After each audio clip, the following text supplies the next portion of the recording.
Bismillahirrahmanirrahim. Mulakan dulu sesi kita pagi ni bacaan hadis kita dengan surah Al-Fatihah. Bismillahirrahmanirrahim. Bismillahirrahmanirrahim. Alhamdulillahirrahmanirrahim. Bismillahirrahmanirrahim. Maliki yaumiddin. Iyyaka na'budu wa iyyaka nasta'in. Ihdinas siratal mustaqim. Siratal ladzina an'amta 'alaihim ghairil maghdubi 'alaihim waladdallin. Amin. A'udzubillahi minasyaitonirrajim. Bismillahirrahmanirrahim. Alhamdulillahirabbil alamin. Wassalatu wassalamu ala asyrafil anbiya'i wal mursalin wa ala alihi wa sahbihi ajma'in. Subhanaka la 'ilma lana illa ma 'allamtana innaka antal alimul hakim. Allahumma 'allimna ma yanfa'una wanfa'na bima 'allamtana wa zidna 'ilman wa fiqhan fid din. Waj'alna mimman yastami'una al-qawla fayattabi'una ahsana. Ya Allah, ya Tuhan kami, ajarkanlah kami ilmu yang bermanfaat dan bantulah kami ya Allah untuk memanfaatkan ilmu yang kami pelajari dalam bentuk amal dan kami dapat menyampaikan kepada orang-orang di sekeliling kami.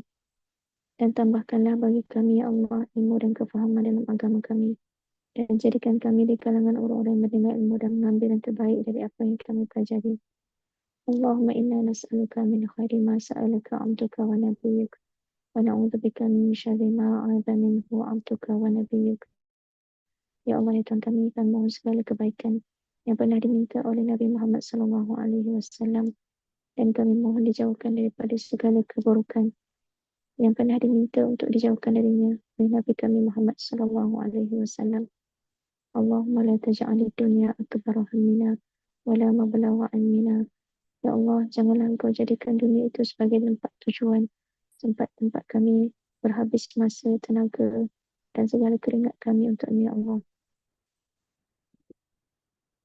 Ya Allah, ya Tuhan kami, sekiranya ada pahala dapat kami usahakan ini, maka sampaikan juga ya Allah pahala itu untuk ibu bapa dan guru-guru kami. Amin, amin, amin ya Rabbal Alamin. Alhamdulillah, kesyukuran kita panjatkan kepada Allah Subhanahu Wa Taala atas keizinan dari Allah. Hari ini kita masih boleh sambung lagi walaupun ada sedikit masalah teknikal, tak boleh nak sambung ke YouTube.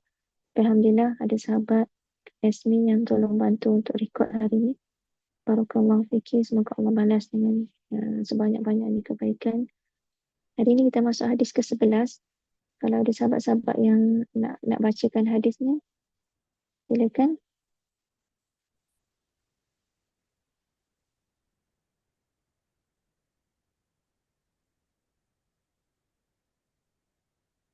Ustazah, Mai baca. Baca, okey, silakan. Bismillahirrahmanirrahim. Yang tengok dekat gambar je ni tau. An Abi Hurairah. Okey. Bismillahirrahmanirrahim. An Abi Hurairah radhiyallahu anhu qala Rasulullah sallallahu alaihi wasallam kafilul yatimi lahu aw li ghairihi ana wa huwa kahataini fil jannah wa asyara ar-rawiya wa huwa Malik ibn Anasin bisababati wal wusta. Dan baca sekali maksud Okey.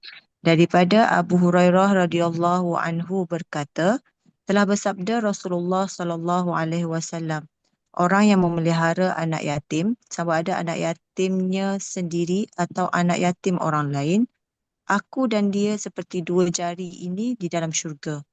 Perawi hadis ini iaitu Malik bin Anas mengisyaratkan dengan jari telunjuknya dan jari tengah. Hadis riwayat Muslim. InsyaAllah, jazakillah khairan. Banyak. Bismillahirrahmanirrahim. Hadis tentang memelihara anak yatim. Salah satu daripada bentuk akhlak yang Rasulullah SAW tunjukkan kepada kita. An Abi Hurairah radhiyallahu anhu. Ini hadis keberapa dah kita jumpa nama Abu Hurairah yang meriwayatkan hadis? Daripada siapa yang ada buku, boleh semak. Rasa ini kali keempat, kali lima dah. Satu pada hadis berbakti pada ibu bapa, jumpa nama Abu Hurairah. Yang kedua, mengawal diri ketika marah, hadis ketujuh, an Abi Hurairah. Kemudian hadis ke-8, membela nasib golongan yang lemah, an Abi Hurairah. Lepas tu semalam hadis ke-10, hadis ke-10 bertimbang rasa terhadap ikut, an Abi Hurairah. Okay, dan hari ni pun daripada Abu Hurairah. Maksudnya, macam kita sebut sebelum ni, Abu Hurairah sangat-sangat cakna terhadap ilmu. Bukan sahabat lain tak, tapi Allah bagi kelebihan dia. Kelebihan, dia boleh fokus untuk menuntut ilmu dan dia boleh bersabar dengan perjalanan menuntut ilmu. Kalau sahabat yang lain, ada ke Allah buka peluang untuk tanggungjawab yang lain. Contohnya, ada sahabat yang memang fokusnya pada mencari rezeki, yang sampai rezeki itu lebih dan boleh menginfakkan kepada sahabat-sahabat yang lain. Ada sahabat yang memang kelebihannya dari sudut berjihad, ada kepakaran dari situ. Jadi kelebihan masing-masing tu semua diterjemahkan dalam bentuk syukur, dalam bentuk amal. Kalau kita diberi kelebihan pandai dari sudut buat apa pun dari sudut perniagaan yang menjadi, maka gunakan kelebihan itu dan hasil daripada perniagaan itu digunakan untuk infak fisabilillah. Dan kalau memang ada kelebihan dari sudut boleh fokus belajar lama-lama, boleh hafal cepat, maka tumpukan perhatian dekat situ. Dan kalau ada kelebihan dari sudut jihad, maka ditumpukan pada jihad. Jadi sahabat-sahabat ni Rasulullah SAW melihat talent masing-masing dan Rasulullah aturkan masing-masing ni. Kalau yang lebih bahagian sini, Rasulullah akan halakan mereka ke sini. Macam contohnya sahabat Nabi yang yang ada kepakaran dari sudut belajar bahasa, seperti penulis wahyu kan Zaid bin Sabit. Rasulullah suruh Zaid bin Sabit belajar bahasa.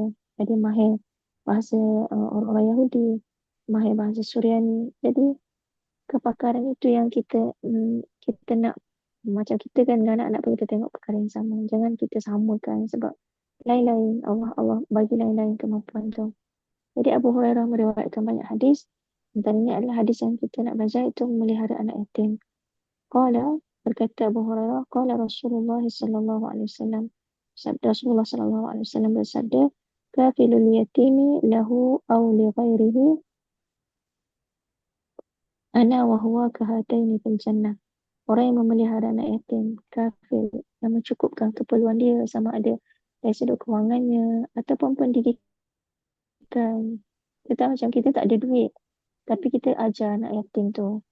Kita buat kelas, kita panggil anak-anak yatim ni, kita tahu dia tak ada ayah, kita panggil dia, kita ajar dia satu hadis ataupun ayat Quran. Maka termasuk juga dalam orang-orang yang kafilul yatim. Orang yang mencukupkan keperluan dia. Sebab dia kadang-kadang ada setengah anak yatim tu, dia terlalu diberi kemewahan dari sudut material. Maksudnya bantuan tapi kosong dari sudut dalaman. Maka perlu juga ada orang yang mengisi kekosongan itu.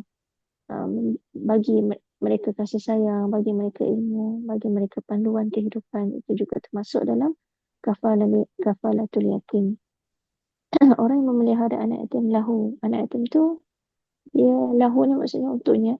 Maksudnya ada pertalian kerabat dengan dia.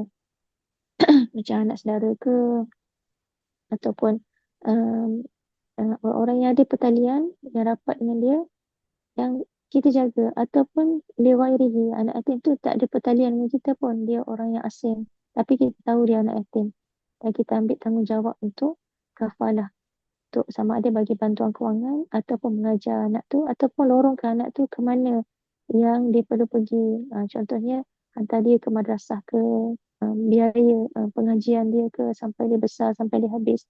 Itu yang termasuk dalam kafalatul yatim. Ana wa huwa kahataini fil jannah. Dekatnya kedudukan orang yang menjaga anak yatim ini, dia dengan Rasulullah di syurga nanti seperti dua hatain. Maka perawi itu iaitu Malik bin Anas, dan saya macam agak keliru sebab yang meriwayatkan hadis adalah Abu Hurairah. Jadi bila baca hadis-hadis yang lain, ramai sahabat yang meriwayatkan hadis yang sama Jadi kemungkinan Malik bin Anas ni pun ada sekali. Jadi dan sorry, wa asyara rawi wa huwa Malik bin Anas ni adalah, dia bukan sahabat. Malik bin Anas ni Imam Malik. Dia mengisyaratkan ketika dia ajar hadis ni, yang hatai ni tu macam mana? Hatai ni tu adalah dua jari ni. Sibabah wal wusta. Maksudnya dekat lah. Dekat sangat. Antara Rasulullah dan anak yatim. Tapi dekatnya tu maksudnya bukanlah kita sama level dengan Rasulullah. Tapi kita pada kedudukan yang sangat hampir dengan Rasulullah dalam syurga nanti. Boleh jumpa dengan Rasulullah. Boleh selalu bersama dengan Rasulullah. Sebabkan kelebihan memelihara anak yatim tu. Jadi ini sesuatu yang sudut pandang yang kita selalu terlepas. Kalau kita tak belajar hadis, maka kita akan terlepas. Sebab tu dalam surah Al-Ma'un, Allah beritahu pada kita, ara'aita allazi yukadzibu bid-din. Kamu lihat tak orang-orang yang mendustakan agama? Dan yang pertama, orang yang mendustakan agama tu bukan orang yang bercakap sesuatu yang menentang agama, tak, tapi adzalika allazi yad'ul yatim, orang-orang yang menghardik anak yatim. Jadi pada kedudukan pertama tu, kita nak tengok kita punya tahap beragamanya kita tu macam mana cara kita menyantuni anak yatim. Sebab apa anak yatim? Sebab anak yatim ni adalah orang yang dia tak ada ayah, dia kehilangan ayah, kematian ayah. Maka dia perlukan tempat berpaut. Ada ibu kan? Ibu ada tapi tak sama dengan ada ibu dan ayah. Ayah dia sangat penting kedudukannya. Saya ingat seorang, dia bukan yatim yang kematian ayah, tapi ayah dia tak bertanggungjawab. Ada seorang kenalan, ibu tunggal, anak 7 kan. Allah uji dia, bila dia tak ada suami, jadi orang sekeliling tu sangat mudah untuk mengambil kesempatan sebab yang melindungi anak-anak tu adalah perempuan, seorang perempuan. Dan dia tak ada keluarga besar yang melindungi dia sendiri. Dan anak-anak lelaki dia sekitar umur 8 tahun, 9 tahun kalau tak silap, 9 ke 10 macam tu. Atau 8 seorang, ada seorang lagi yang lebih kecil. Dia bagi anak dia pergi masjid. Lepas maghrib, semayang maghrib kat masjid, mengaji kat masjid. Rumah kecil kan, jadi keluar masjid. Dah lebih kurang setahun macam tu, baru dia tahu rupa-rupanya anak-anak dia tu dicabul oleh seorang yang jemaah masjid juga, yang suka berbaik-baik dengan kanak-kanak ni. Dan akhirnya dia ajak ke rumah. mereka ni jiran duduk sekitar tu juga. ajak ke rumah tu lah. Dan mak dia tak tahu sampailah dia lah sibuk bekerja kan, cari nafkah untuk anak-anak yang masih sedang besar. Tahu-tahu tu anak dia macam mana tak jadi tersebut, dan ditanya lebih lanjut, rupanya dah lama dah benda tu berlaku. Dia bawa report polis malam tu juga, dengan anak kecil kan, dengan sejuknya malam tu, lamalah tunggu.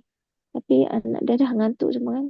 Jadi yang berlaku tu malam tu juga kena tangkap, tapi dia tak mengaku. Jadi bila saya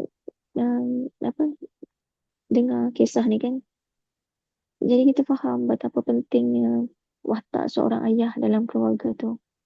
Sebab bila ada ayah, dia ada pelindung. Dan orang-orang yang bermata jahat ni, dia takut. So, orang-orang yang dia panggil yang pedofilia ni kan, dia dipilih-pilih juga anak-anak yang nak diganggu tu.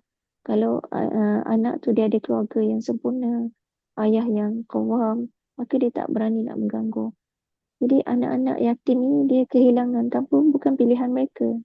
Dia kehilangan ayah. Ayah dia Allah SWT ambil. Dan pentingnya orang-orang sekeliling ini menjadi pengganti kepada ayah tu, supaya ibu dia tu boleh menumpukan perhatian pada pendidikan anak tu. Ada orang yang bantu dari sudut pembelanjaan mereka, dari sudut memberikan perlindungan daripada orang-orang yang berhati jahat ni. Jadi sebab itulah besarnya kelebihan orang-orang yang menjaga anak yatim ni, sehingga mereka boleh duduk bersama-sama dengan Rasulullah sangat rapat. Dan kita semua bercita-cita untuk duduk dengan Rasulullah sangat rapat kan.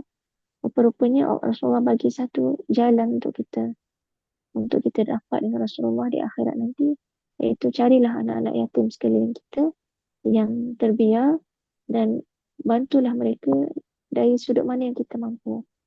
Kalau kita boleh arrange kelas, kita arrange kelas. Kalau kita boleh bantu dari sudut kewangan, bantu dari sudut kewangan. Kalau kita boleh bantu ibu kepada anak yatim tu dari sudut mendengar luahan hati dia supaya dia kuat emosinya untuk membesarkan anak-anaknya, itu pun dialu-alukan. Apa sahaja yang kita mampu, maka kita buatlah.